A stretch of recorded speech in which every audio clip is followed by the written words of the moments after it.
Captain சொந்தங்கள் அனைவருக்கும் வணக்கம். ஸோ இந்த பதிவில் கேப்டனுடைய சில்வர் ஜூப்ளி மூவிஸ் தான் பார்க்க போகிறோம். முதலாவதாக நம்ம பார்க்க போகிற படம் சட்டம் ஒரு இருட்டறை. ஸோ இந்த படம் அந்த காலத்தில் கிட்டத்தட்ட 200 நாளுக்கு மேலே ஓடி ஒரு சாதனை புரிந்த திரைப்படம். ஸோ அது மட்டும் இல்லாமல் கேப்டனுக்கு முதல் வெற்றி, அதுவும் அபார வெற்றி. அடுத்ததாக இரண்டாவது நம்ம பார்க்க போகிற படம் என்ன அப்படின்னாக்கா கேப்டனோட கம்பேக் ஃபிலிம். அதாவது நடுவில் ஒரு சில தோல்வி படங்கள் கொடுத்த கேப்டனுக்கு மீண்டும் ஒரு வெற்றியை கொடுத்த படம் தான் வெற்றி. இந்த படம் கிட்டத்தட்ட 200 நாள் ஓடி சாதனை புரிஞ்ச படம். ஸோ அதுக்கு அடுத்தபடியாக இன்னொரு படம் திருப்பி ரிலீஸ் ஆகுது மூன்றாவதாக, அதாவது சாட்சி. இந்த படமும் மிகப்பெரிய வெற்றி. இதுவும் 175 நாள் மேலே ஓடி சாதனை புரிந்த திரைப்படம். ஸோ அடுத்தது நான்காவது நம்ம பார்க்க போகிற படம் என்ன அப்படின்னாக்கா, இது பார்த்தா ஒரு ஆக்ஷன் ஹீரோவாக காட்டியிருப்பாங்க. அதுக்கப்புறம் அழகாக ஒரு காதல் காட்சிகளை நடிப்பார் அப்படின்னு சொல்லிட்டு எல்லாருக்கும் எடுத்து காட்டின திரைப்படம் தான் வைதேகி காத்திருந்தால். ஸோ இந்த படம் சில்வர் ஜூப்ளி கொண்டாடின திரைப்படம்.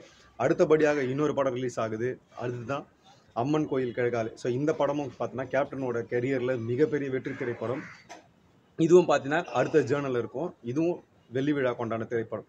ஸோ அடுத்த படம் பார்த்தீங்கன்னா கேப்டன் வந்து பார்த்தீங்கன்னா 1986 ரிலீஸ் ஆன இன்னொரு திரைப்படம் ஊமை விழிகள். So classic cult.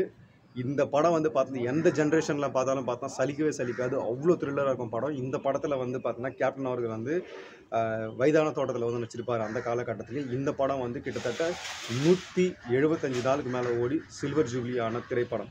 ஸோ அடுத்தபடியாக நம்ம பார்க்க போகிற திரைப்படம் என்ன படத்தில் நடித்தார், அதாவது பூந்தோட்ட காவல்காரன். ஸோ இந்த படத்துலையும் பார்த்தீங்கன்னா வயதுக்கு மீறிய கேரக்டர் கேப்டன் அவர்களது. இந்த படம் பார்த்தீங்கன்னா மெகா ஹிட் திரைப்படம். இது வந்து பார்த்தா 175 நாள் மேலே இல்லை 225 நாளுக்கு மேலே ஓடி வெள்ளி விழா கொண்டான திரைப்படம். ஸோ அடுத்தபடியாக நம்ம பார்க்க போகிறது என்ன அப்படின்னாக்கா செந்தூர பூவே. ஸோ கேப்டன் அவர்களுடைய இன்னொரு மைல்கல் படம். இந்த படம் வந்து தமிழ்நாட்டில் 180 நாள் ஓடிச்சு. ஆனால் ஆந்திராவில் கிட்டத்தட்ட 300 நாளுக்கு மேலே ஓடி வசூல் சாதனை படைத்த திரைப்படம் இந்த செந்தூர பூவே. அடுத்தபடியாக நம்ம பார்க்க போகிறது என்ன அப்படின்னாக்கா நல்லவன் திரைப்படம். ஸோ நல்லவன் திரைப்படம் வந்து இல்லை கேப்டன் அவர்கள் வந்து பார்த்தீங்கன்னா டியூவல் ரோலு. இந்த படம் வந்து பார்த்தீங்கன்னா இது ஹிந்தி படத்தோட ரீமேக் தான் இந்த கதை. ஸோ இந்த படமும் பார்த்தினாக்கா வெள்ளி விழா கொண்டாடின திரைப்படம் தான். ஸோ அதுவும் கலைஞர் கையால் கேப்டன் அவர்கள் வந்து பார்த்தீங்கன்னா கிரீடமும் வாங்கியிருந்தார். நடுவில் ஒரு படம் மிஸ் பண்ணிட்டோம், என்ன அப்படின்னாக்கா ஸோ எல்லாருக்குமே தெரிஞ்ச உழவன் மகன். ஸோ இந்த படத்துலையும் பார்த்தீங்கன்னா கேப்டன் அவர்கள் பார்த்தீங்கன்னா டியூவல் ரோலு. அப்படியே எம்ஜிஆர் ஸ்டைல்லே உருவான இந்த படம் தமிழ்நாட்டில் வசூல் சாதனை பண்ண திரைப்படம் இந்த திரைப்படம். ஸோ அடுத்தபடியாக நம்ம எல்லாருக்குமே தெரிஞ்ச படம் நினைவே ஒரு சங்கீதம். ஸோ இந்த படமும் இந்த லிஸ்ட்டில் இருக்குது அப்படின்றத நீங்கள் வந்து பார்த்தோன்னா நினச்சி பார்த்துருக்க மாட்டீங்க.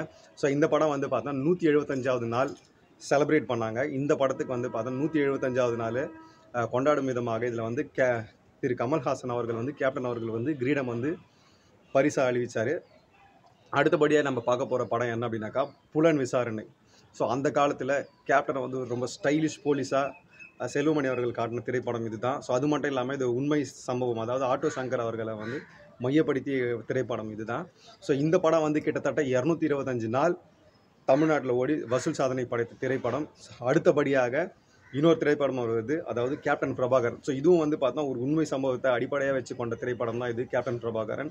நம்ம வீரப்பன் அவர்களை வந்து மையப்படுத்தி எடுத்த திரைப்படம் தான் இந்த படம். கிட்டத்தட்ட 400 நாளுக்கு மேலே ஓடி வசூல் சாதனை பண்ண பெரிய மெகா பிரம்மாண்டமான திரைப்படம் இந்த திரைப்படம். ஸோ அடுத்தபடியாக நம்ம பார்க்க போகிறது என்ன அப்படின்னாக்கா மாநகர காவல். ஸோ அதுவும் பார்த்தோன்னா ஒரு போலீஸ் திரைப்படம் தான். இந்த படம் வந்து பார்த்தீங்கன்னாக்கா அதாவது இந்திரா காந்தி அவர்களை வந்து மையப்படுத்தி எடுத்த திரைப்படம். இந்த படமும் பார்த்தீங்கன்னா 175 நாள் ஏவிஎம் ப்ரொடக்ஷனில் வந்து ஓடுது.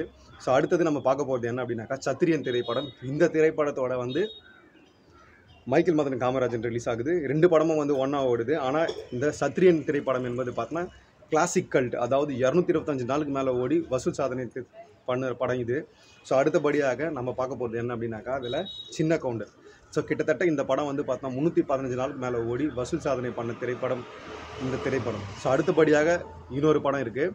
ஸோ என்ன படம் அப்படின்னாக்கா இதில் வந்து என்னாசை மச்சான். ஸோ இந்த படம் வந்து பார்த்தோன்னா அது சுந்தரராஜன் அவர்களுடைய கம்பேக் திரைப்படம். ஸோ இந்த படத்திலும் பார்த்தீங்கன்னாக்கா 175 நாளுக்கு மேலே ஓடி சில்வர் ஜூப்ளி கொண்டாடின திரைப்படம். ஸோ அடுத்தபடியாக இன்னொரு படம்னு சொன்னால, அதாவது அலெக்சாண்டர். ஸோ கேப்டன் வந்து அலெக்சாண்டர். இந்த படம் கிட்டத்தட்ட 175 நாளுக்கு மேலே ஓடி வசூல் சாதனை புரிஞ்ச திரைப்படம். ஸோ இந்த படமும் பார்த்தோன்னா சில்வர் ஜூப்ளி படம் தான். இதுக்கான போஸ்டரை நான் போட்டிருக்கேன் இதில். வானத்தை போல இந்த படம் கிட்டத்தட்ட 175 நாளுக்கு மேலே ஓடி தமிழ்நாடு ஃபுல்லாக 175 நாள் கிட்டத்தட்ட 14 தேட்டரில் ஓடிச்சு இந்த படம். இந்த படமும் பார்த்தீங்கன்னா வெறும் சில்வர் ஜூப்ளி திரைப்படம். ஸோ அடுத்தபடியாக நம்ம பார்க்க போகிறது என்ன அப்படின்னாக்கா வல்லரசு திரைப்படம். இந்த படமும் கிட்டத்தட்ட 153 நாளுக்கு மேலே ஓடி வசூல் சாதனை புரிந்த திரைப்படம். கிட்டத்தட்ட 153 நாள்லேருந்து 175 நாள் வரைக்கும் இந்த படம் ஓடிருக்கு. ஸோ அடுத்தபடியாக எல்லாருக்குமே தெரிஞ்ச திரைப்படமான ரமணா. ஸோ இது வந்து பார்த்தோன்னா ரொம்ப பிளாக் பஸ்டர் ஹிட்டு. இந்த படம் பார்த்தோன்னா இப்போ போட்டால் கூட பார்த்தோன்னா இந்த படத்தில் அதாவது மருத்துவமனையில் நடக்கிற ஊழலும் சரி, அது மட்டும் இல்லாமல் அரசு அலுவலகங்களில் நடக்கிற ஊழல்களை பற்றி தெளிவாக எடுத்துரைத்த திரைப்படம் தான் இந்த ரமணா படம். ஸோ இந்த படமும் சில்வர் ஜூப்ளி திரைப்படம் தான். ஸோ நடுவில் வந்து சில திரைப்படங்கள் விட்டுட்டு, அதாவது ஹானஸ்ட் ராஜ் இந்த படமும் சத்யஜோலி ஃபிலிம்ஸ் பேனரில் வந்து ரிலீஸ் ஆன படம் இந்த படம். ஸோ இந்த படம் 175 நாளுக்கு மேலே ஓடி பிளாக் பஸ்டரான திரைப்படம்.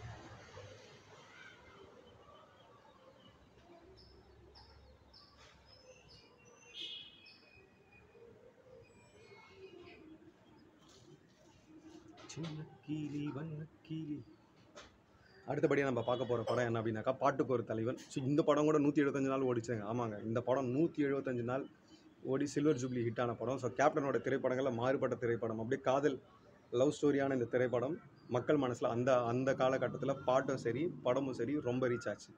அதுக்கப்புறம் நம்ம எல்லாருக்குமே தெரிஞ்ச படம் பொன்மன செல்வன். ஸோ இந்த படமும் பார்த்தீங்கன்னா கிட்டத்தட்ட 175 நாள் கிட்ட தான் ஓடிச்சு. அடுத்தது சேதுபதி ஐபிஎஸ். ஸோ இந்த படமும் பார்த்தோன்னா கிட்டத்தட்ட 180 நாள், அதாவது 175 days to 180 days, இவ்வளோ நாள் தான் இந்த படம் ஓடிச்சு. இந்த படமும் சில்வர் ஜூப்ளி ஹிட்டு. ஸோ அடுத்தது சில பேர் சொல்லுவாங்க. ஸோ அடுத்த திரைப்படம் நீதியின் மறுபக்கம். ஸோ இந்த படமும் கிட்டத்தட்ட 178 நாள் மேலே ஓடி சில்வர் ஜூப்ளி படம். ஸோ அடுத்தது சிறைப்பறவை. இந்த படம் 170 நாள் மேலே ஓடிச்சு. அதுக்கப்புறம் இன்னொரு படம் இருக்குது. ஸோ தவசி. இந்த படத்துலையும் பார்த்தீங்கன்னா கேப்டன் அவர்கள் வந்து டியூயல் ரோலு. தவசி படமும் அந்த வருஷத்தோட மிகப்பெரிய வசூல் சாதனை செய்த திரைப்படம். ஸோ இந்த படம் அந்த வருஷத்தோட மிகப்பெரிய பிளாக் பஸ்டர் திரைப்படம் தான் இந்த தவசி திரைப்படம். ஸோ அடுத்தபடியாக லாஸ்ட்டாக நம்ம பார்க்க போகிறது கேப்டனுடைய 125வது திரைப்படமான உளவுத்துறை. ஸோ இந்த படமும் பார்த்தீங்கன்னா மிகப்பெரிய பிளாக் பஸ்டர் ஹிட்டு. ஸோ லாஸ்ட்டாக நம்ம பார்க்க போகிற படம் கூலிக்காரன். ஸோ இந்த படமும் பார்த்தா கிட்டத்தட்ட 175 நாள் முன்னாடி ஓடி வெற்றி விழா காண்ட படம் தான் இந்த படம்.